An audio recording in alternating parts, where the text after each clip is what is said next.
келген уақытта жарқырап алдымнан шыққан Сайранның сондай бір ерекше жан, әр уақытта да адамның есінде қалатын керемет тұлға екендігін, адам деген атқа лайықты керемет жан екендігі, міне бүгінгі кеш соның куәсі.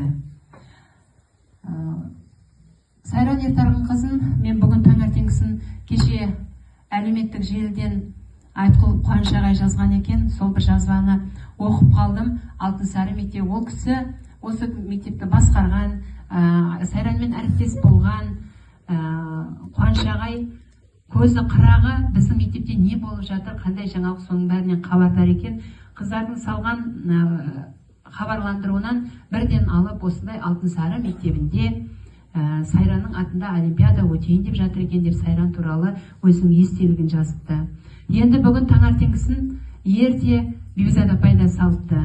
Сонда Сайранның әріптестеріне де, шәкірттеріне де сондай құрметті жан екендігінің белгісі деп мен ойлаймын.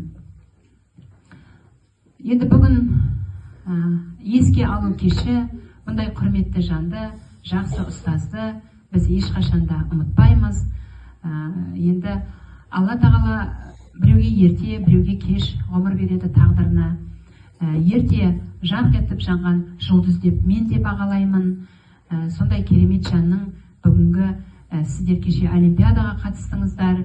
Бүгінгі еске алу кешінде мен де жатқан жері жайлы болсын, топырағы торқа болсын.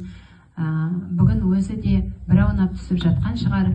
Мені әріптестерім, мені сол мектепте оқыған бүгін шәкірттерім есіне алып жатыр деп. Енді бүгінгі кеш сіздер үшін үлкен тәрбие тағылымға толы кеш болатындығы анық. Ұстаздың еңбегінің ешқашан өлшенбейтін еңбегі бар екендігін, мәңгілік өлмес оның еңбегінің бар екендігінің бүгін бір куәсі боласыздар.